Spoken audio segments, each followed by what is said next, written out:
Aloha and welcome to Voices of Truth One-on-One with Hawaii's Future, brought to you by the Kiwani Foundation. I'm Ahu Keikahu Cardwell, and here we are today in Ewa on the island of Oahu. And I'll tell you this right now, we have a fascinating guest on the show, so let's go on over here and meet him.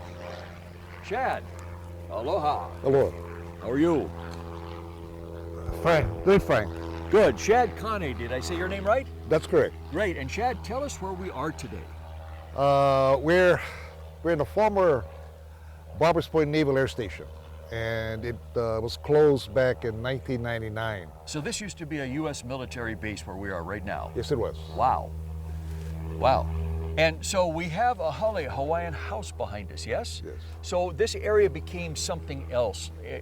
It's now more connected to Hawaiian culture than it is to the U.S. military these days, yeah? Yes, it is. So tell us, what is this? Where are we? Well, the ili name here, everybody's familiar with Honouliuli, so the Ahapoa is Honouliuli. But as a part of that whole base closure process, the Barbers Point Naval Air Station, the ili is identified as Kanehili. The sites here, the cultural sites, this area historically was known as Ku'alakai. So as part of that whole base closure process, the archaeological firm identified pretty much all of Barbers Point Naval Air Station as a former cultural landscape. This particular parcel we're sitting on is a 77-acre parcel. And that because the amount of archaeological sites and data here was identified as in terms of a recommendation to the Barbers Point Redevelopment Commission, it was identified as a heritage park in terms of future reuse, in terms of the closure of Barbers Point Naval Air Station and conveyance issues with respect to all these properties. Hundreds of years ago, thousands of years ago, Hawaiians lived here, yes? That's correct. And then when you roll the clock forward to when the U.S. came into the picture in Hawaii, this became a U.S. military base. That's correct. So now it's no longer a U.S. military base, but the artifacts and the proof, the evidence that Hawaiians lived here thousands of years ago is still here. That's correct. And so this got turned into a cultural archaeological site, yes? That's correct. This is Ku'alakai. This is Ku'alakai. Yes. Okay, and how old is this, Shad? How far back does this go? Is this thousands of years old? As part of the archaeological survey, they identified by carbon-14 dating. They identified a period as early as the 1300s. 1300s. And as recent as the 1600s. So the common date, it varied. The common date was around 1450. Wow. Now, there are some sites down here that you wanted to show us, yes? Yes, there is. All right, can we go see them? There's 170 sites here. We had to identify one that was easy to access, that we could clean and share. One out of 170. One out of them. Wow. So this is site 1753. The reason for this selecting this site is because it's right next to the road, so access would have been easy. Site 1753 has a total of 51 archaeological sites. However, there's different levels of disturbance. Some are easy to see, some might be a little bit difficult. So we identified 12 that's easy to see, but what I try to do is remind all our visitors as we're walking from one site to another, we're actually walking past cultural structures that are somewhat disturbed. The first structure that in the archaeological survey is this particular structure we're looking at right here. In the archaeological survey, the archaeologists identified this structure here as a rectangular enclosure. Rubelai Johnson, who was hired a former professor of ethnic studies at the University of Hawaii, she was hired to provide the cultural interpretation of the archaeological data, archaeological work. And what was this used for? What was it? Was it a... So the archaeological firm identifies this simply as a rectangular enclosure. Rubelai Johnson identifies it as a permanent house site. So what you're looking at is 4 walls. This would have been the doorway.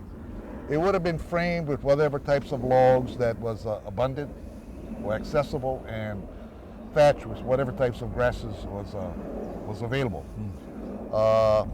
And how far back does this go?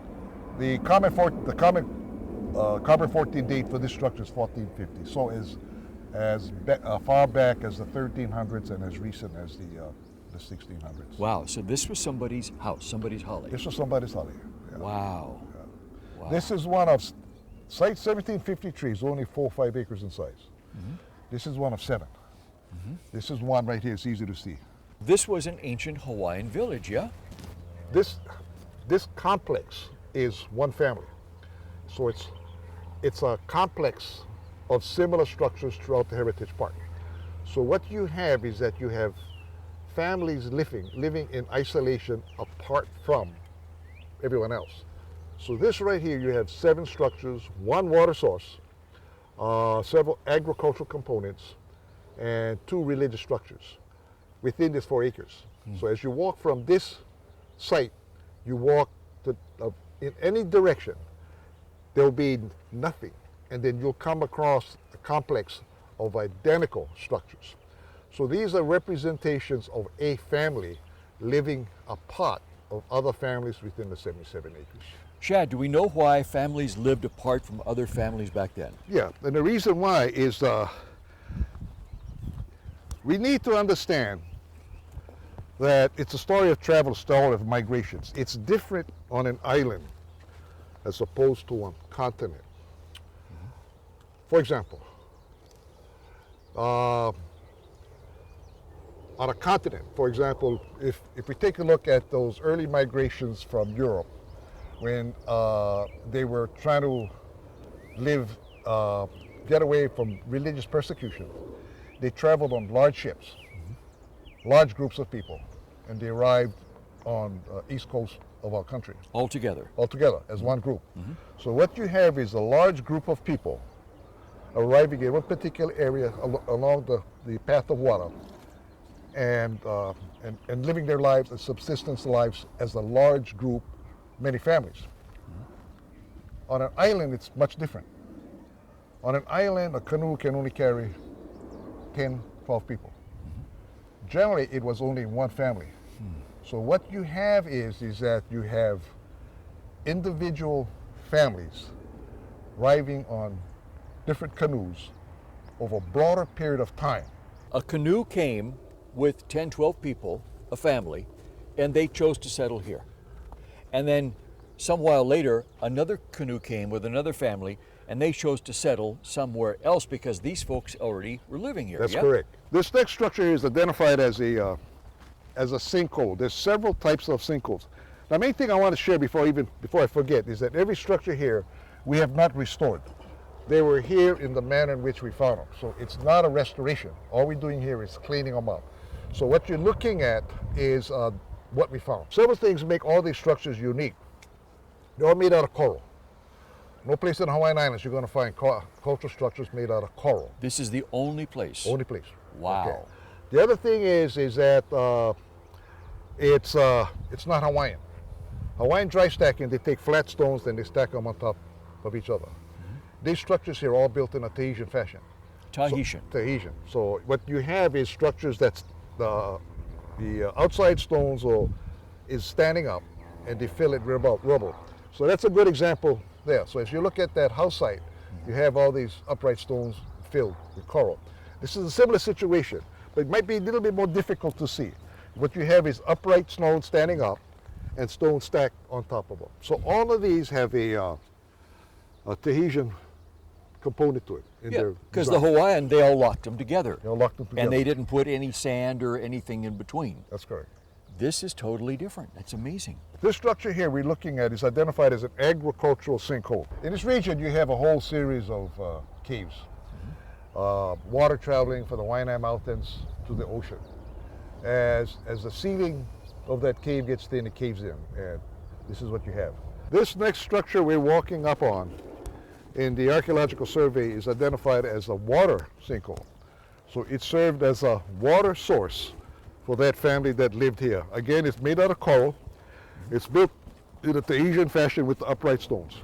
Shad, can we see water here right now? No, there isn't.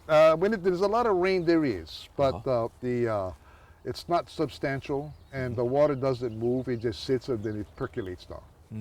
Shad, why do you think it is that these structures were built in the old Tahitian style, and this is the only place in Hawaii that was done? Why don't we see Tahitian style in other places of Hawaii? Okay, our understanding from the Much of what we share as part of this interpretive plan is that it's documented by international archaeological research work, Rubelite Johnson's interpretation. So we try not to say anything more than what is documented. The oldest carbon-14 date within this region is actually 450. So those two locations is in the area where Pearl Harbor is, it's 450. 450 is also in an area where the Deep Draft Harbor was built. Okay, so at we're that talking time. really old, Really old. 450 AD. Okay, we're talking about a period where the numbers were fewer and settlements was much scattered. And we're talking about a period where we're really not certain who these people were. At some point in time, we know they came from Tahiti.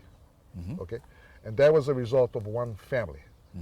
So these people, during this period that I'm making reference to, 450, could be anyone. Could be from any place. Could be from the Marquesans, could be from Tahiti, could be from other places. So I don't think anyone can speak with any kind of certainty who these people was. The only people that documented what was here were people from Tahiti. And in the historical information we have, they make reference to a family. And that family is referred to in two names. One they refer to as Nana Ulu family, and the other one is referred to as the Low family of Tahiti. We've had a number of people from Tahiti. There's one as recent as several months ago that came and took a look at all the sites, and we're amazed at the similarity between these structures here and where they came from. From the archaeological survey, this is the only place that have structures built in this fashion. And from our understanding with respect to the records that were shared with us from the archaeological firm is having that understanding about this period. The earlier period, 450, there's no real documentation other than carbon-14 date. The only documentation occurred during the period when this particular family arrived. And from the information we have, they identify them in terms of Nana Ulu family as one.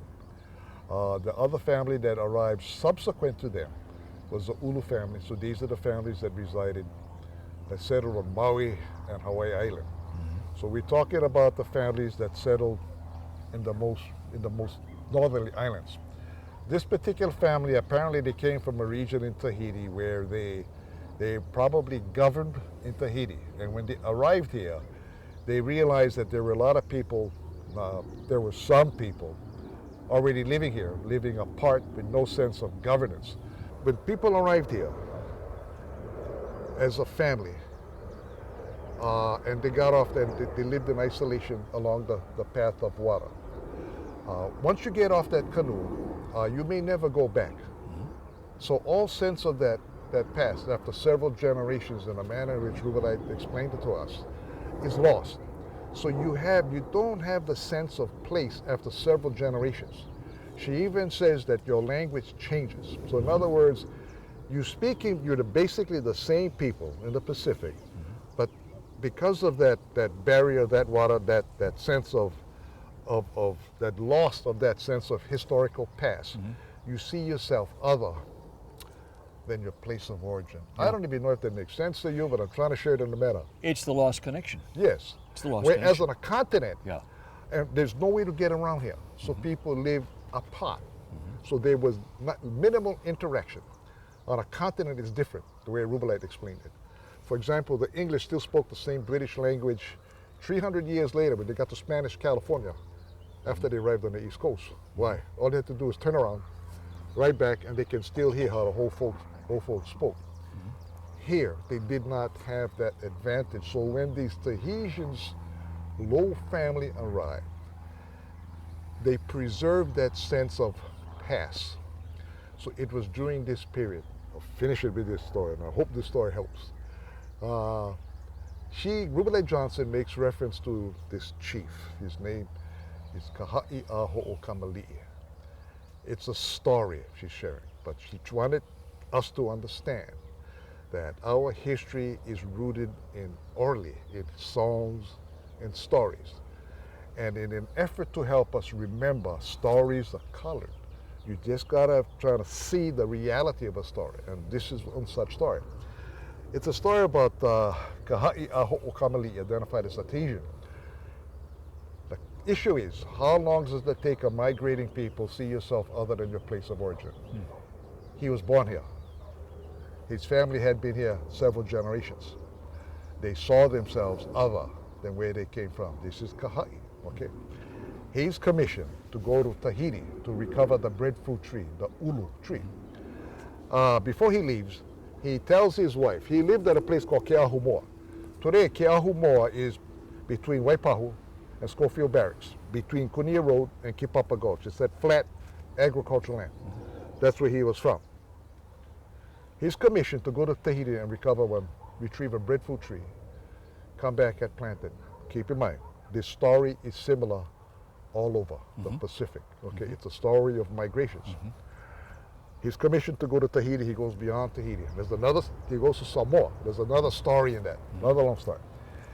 Recovers a breadfruit tree, comes back. He plants it somewhere around here. The breadfruit tree symbolically represents rebirth, a new life, a beginning on an island for people who have no sense of their ancient past and may even be speaking a language different their sense of origin. In the 1790s, Captain George Vancouver, a British captain, is commissioned to come to Hawaii to map these islands.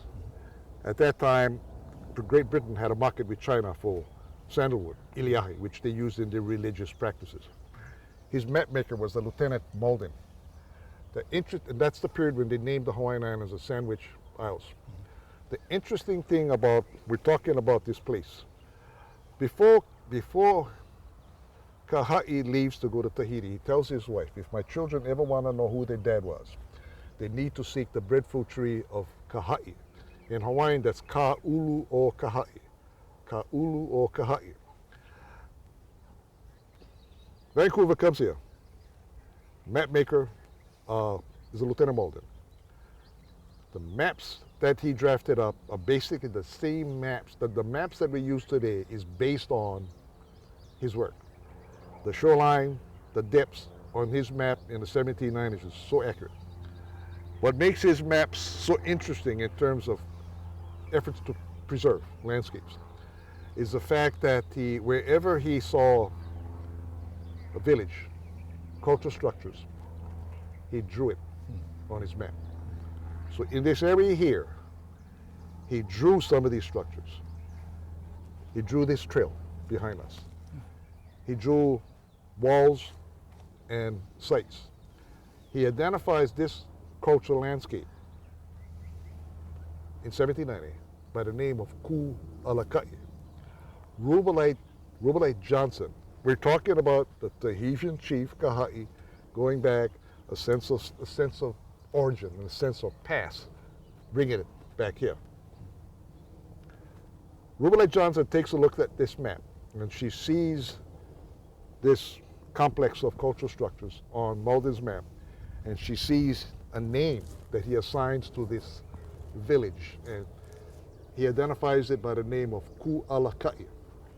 Rubelite Johnson is also considered an expert in the evolution of languages, how we shorten our tongue over generations. She says this name on Malden's map, Ku Alakai, is a corruption of Ka'ulu o Kaha'i. So it's the place that Kaha'i identifies as the place where if his children ever want to get their sense of past, this is where they came. So it gives them that sense of their Tahitian origin. Shad, what are we coming up on now over here? There's three structures here in the archaeological survey. They're identified as temporary house sites. So we had a chance to take a look at a permanent house site. And the survey, these are, now the archaeological, I should be clear. In the archaeological survey, they're identified as L-shaped and C-shaped structures, if you take a look at them. So this is a C right here, There's yes? a C, right. So there's actually one, there's this in front of us, and there's this. I know it's kind of hard to see with all the weeds from all this rain we've been getting, but there's three. The archaeological survey identifies them as L-shaped and C-shaped structures. Rubelite Johnson identifies them as temporary house sites. The people who lived here lived a subsistence lifestyle based on ocean resources. So fish, seaweed, crab, lobster, shellfish. However, they probably preferred other kinds of foods. They didn't need any more fish from the guys that lived in that direction. They didn't need any seaweed from people who lived in that direction. They needed resources that they could not grow here. What they needed was things that was growing up in the mountains. So when these people up in the mountains wanted fish and they came down to this elevation, they would perhaps bring with them, for an example, banana. And while they were here, they would exchange the banana for salt fish, for example. But more importantly, what that did, that facilitated an interaction between people who live in the mountains and people who live on the shoreline. So anciently, the relationship was not so much between the people here and other directions. The relation here was the people in the mountains. So when the people came down here, they established that level of relationship. So they actually stayed here for a period of time. And during periods of, for example, right now, inclement weather, when it rained, they allowed them to build a temporary house site. So that's what these are. That's what these are. Wow. Shad, I know there's a couple other sites over here you wanted to show us, huh? Okay. Can we go? This is identified as a probable burial. Now, the reason why this is important, this is 4 acres. We have 4 burials that's in place. We had to build a crypt. We've actually recovered bones from 21 individuals. Right from here? From here, from these 4 acres, to give you a sense of numbers of people. This is identified as a burial mound. So what was common anciently, they would bury along the shoreline in sand. But during this period of Western influence, substantial numbers of people died, including smallpox epidemic that occurred in the mid-1800s. So rather than carrying to the shoreline, they buried, for the most part, wherever a person fell, they would just cover them with stones. That's an example of a burial mound. So this is what we're looking at. If you could take a good look at it, all these stones may have been on the top. So what you're looking at, it's wide in this portion. It gets narrow. So head and feet. We're guessing that. That we're not sure, okay? But that rock on the tip is in the shape of an arrow. Now this structure and this rock is similar to burials in the forest, and its orientation is identical to those in the forest. It's pointing in that direction. It's pointing in the direction where the day turns into night and light into darkness. It's pointing in the direction of a place of departure, life after death, and redemption. In our ancient Hawaiian past, if you lived a good life, you would have the benefit of your aumakua to carry you to these places of departure. The ancestors. And on the island of Oahu, that is Ka'ina Point, and it's referred to as Leina Ka'uhane. Yes. Ka'ina. A leaping off point, yes? Leaping off. If, however, you did not live a good life, you would not have the benefit of your aumakua carrying you there. So you would be banned to barren and desolate places. On the island of Oahu, the name of that place was called Kaupea. The modern name of that place is Kapolei. Kapolei is referred to as a place of redemption. This feature basically identifies this heritage park. On Malden's map of 1825, the village is identified as Kualakai. This trail on Malden's map is unique in a sense. It's made out of coral. Every 8 to 10 feet, you have an upright stone standing up. This trail actually goes another 3 football fields into this. We only cleaned this portion. The rest of this trail is intact. On Malden's map, he identifies this trail going all the way up to Kaloi Gulch and Palehua. And it goes all the way to where the West Oahu golf course is located. These people lived a subsistence lifestyle.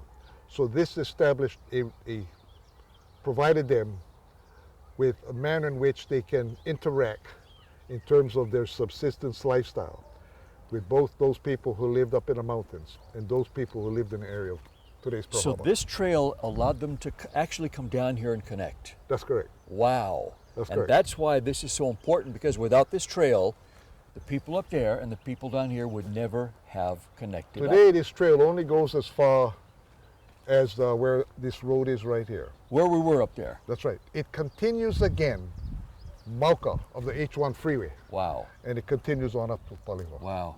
But this is referred to as the Kualaka'i Trail. Wow. Shad, this is an amazing place. We've got to come back here again and hear more about this. I mean, I've never really seen anything like this. I never knew the Tahitians were here that early in Hawaii. Mahalo to you for sharing with us all of this stuff and showing us this amazing place. Thank you for the opportunity. Thank you. And thank you to our viewers. Remember, you can watch us on the web 24/7 on voicesoftruth.tv.com, and you can like Voices of Truth One-on-One with Hawaii's Future on Facebook. I'm Ahuke Kahu Cardwell for the Kiwani Foundation, along with Shad Kane here. And until next time, ahui ho!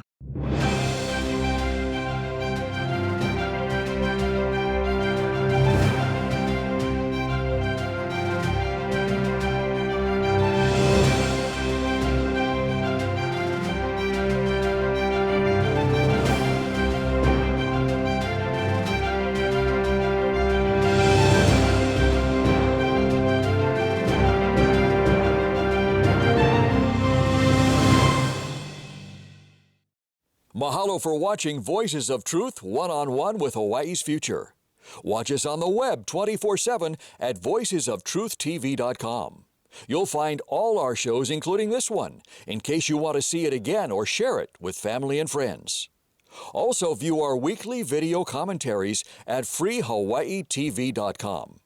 And check out our blog, published daily, at freehawaii.info. It's all part of the Free Hawaii Broadcasting Network.